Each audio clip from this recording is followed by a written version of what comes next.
यह कहानी भगवान बुद्ध और एक गरीब किसान के बारे में है। लालच और संतोष की कहानी। एक समय की बात है, बुद्ध अपने शिष्यों के साथ एक गांव से दूसरे गांव घूम रहे थे। उन्होंने देखा कि एक किसान अपने खेत में कड़ी मेहनत कर रहा था। किसान बहुत गरीब था और उसका जीवन बहुत संघर्षपूर्ण था।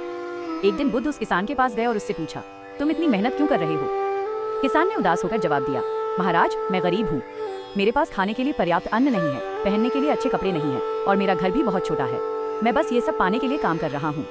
बुद्ध मुस्कुराए और पूछा, मान लो यदि मैं तुम्हें आज सोने से भरा एक घड़ा दे दूं, तो क्या तुम कल से काम करना बंद कर दोगे? किसान की आंखें चमक उठी। उसने उत्साह से कहा, हाँ बिल्कुल, अगर मेरे पास सोने का घड़ा होगा तो मुझे और काम करने की क्या जरूरत होगी। बुद्ध ने उससे वादा किया कि वो अगले दिन उसे सोने का घड़ा देंगे।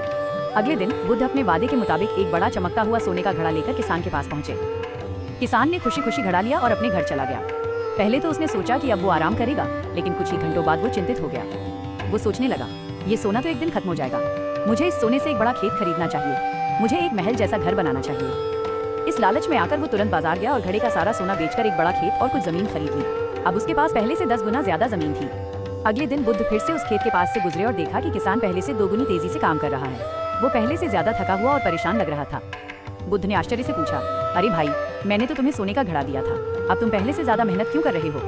किसान ने गहरी सांस ली और बोला, क्षमा करें भगवान, जब मेरे पास कुछ नहीं था तब मैं सिर्फ अपने और अपने परिवार के लिए काम कर रहा था, लेकिन अब मेरे पास इतना बड़ा खेत है और मेरा लालच बढ़ गया है। अब मुझे ये चिंता खाई जा रही है कि मैं अपनी नई जमीन पर और फसल कैसे उगाऊं ताकि मैं अपने सोने के घड़े को जल्दी भर सकूं। मेरा संतोष खो गया है।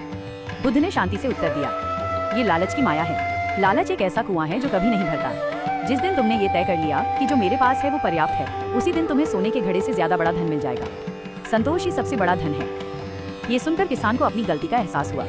उसने बुद्ध के चरणों में झुककर उनसे संतोष और शांति के मार्ग पर चलने का आशीर्वाद मांगा। कहानी की सीख, मॉरल ऑफ द स्टोरी। संतोष ही जीवन का सबसे बड़ा सुख है। लालच मनुष्य को कभी संतुष्ट नहीं होने देता और वो हमेशा दुखी और अशांत रहता है।